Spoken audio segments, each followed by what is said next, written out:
শেরপুরের বন্যা ছড়িয়েছে ৫ উপজেলায়, ফসল ও মাছের ঘেরের ব্যাপক ক্ষতি।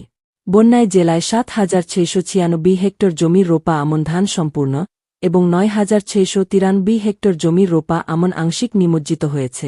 শেরপুর থেকে গাজীর খামার হয়ে নালিতাবাড়িগামী সড়কের কলসপাড় ইউনিয়নের উত্তর নাকশি গ্রামের কাছে সড়কের ওপর দিয়ে প্রবল বেগে বয়ে যাচ্ছে পান। টানা বৃষ্টি আর উজানের পাহাড়ি ঢলে শেরপুরের ছিনাইগাতি, নালিতাবাড়ি ও শ্রীবর্দীর উজানের পানি কমলেও ভাটিতে সদর ও নকলা উপজেলার নিম্নাঞ্চলের নতুন এলাকা প্লাবিত হচ্ছে। এতে বন্যা পরিস্থিতির অবনতি হয়েছে। রোববার সকাল থেকে থেমে থেমে বৃষ্টি হওয়ায় বন্যার্তদের দুর্ভোগ আরও বাড়ছে। এখনও ৫ উপজেলার কমপক্ষে শতাধিক গ্রামের বিস্তীর্ণ এলাকার ফসলের মাঠ তলিয়ে রয়েছে। অসংখ্য বাড়িঘর পানিতে নিমজ্জিত হয়েছে।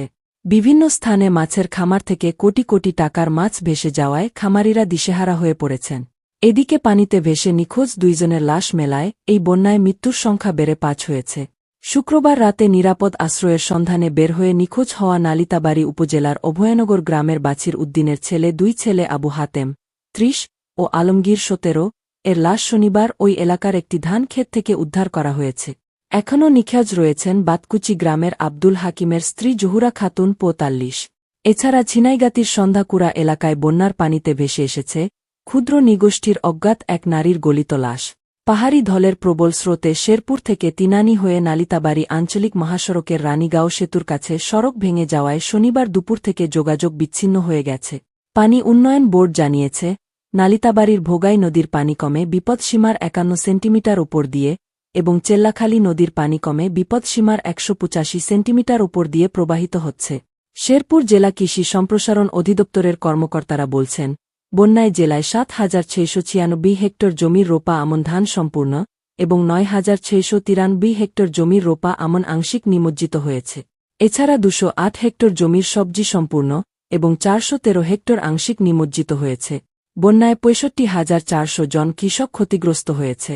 এদিকে পাহাড়ি ঢলের প্রবল স্রোতে শেরপুর থেকে তিনানি হয়ে নালিতাবাড়ি আঞ্চলিক মহাসড়কের রানীগাঁও সেতুর কাছে সড়ক ভেঙে যাওয়ায় শনিবার দুপুর থেকে যোগাযোগ বিচ্ছিন্ন হয়ে গেছে।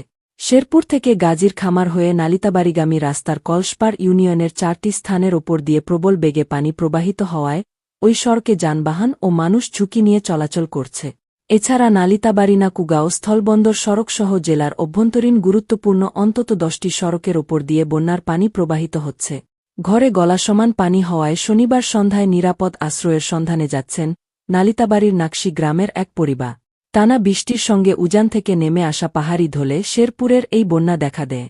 অনেক স্থানে পাহাড়ি ঢলের পানির প্রবল তোড়ে ভেঙে গেছে ঘরবাড়ি, গাছপালা। পানি উঠায় অনেকের বাড়িতে চুলা জ্বলছে না। পরিবারগুলোতে শুকনো খাবার ও বিশুদ্ধ পানির সংকট দেখা দিয়েছে।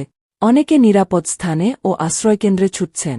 সরকারি ও বেসরকারিভাবে ত্রাণ তৎপরতা অব্যাহত থাকলেও তা প্রয়োজনের তুলনায় অপ্রতুল। বন্যার্ত এলাকার অনেকের অভিযোগ তারা কোনো প্রকার সাহায্য সহযোগিতা পাননি। শেরপুরের জেলা প্রশাসক তরফদার মাহমুদুর রহমান রোববার সকালে বলেন, শনিবার রাতে ভারী বৃষ্টি হয়নি, তবে রোববার সকাল থেকে আবার বৃষ্টি হচ্ছে। পানিবন্দী মানুষকে উদ্ধারের জন্য সেনাবাহিনী, বিজিবি, স্বেচ্ছাসেবী সংগঠনের সদস্য এবং উপজেলা প্রশাসন, ফায়ার সার্ভিসের সদস্যরা কাজ করছেন।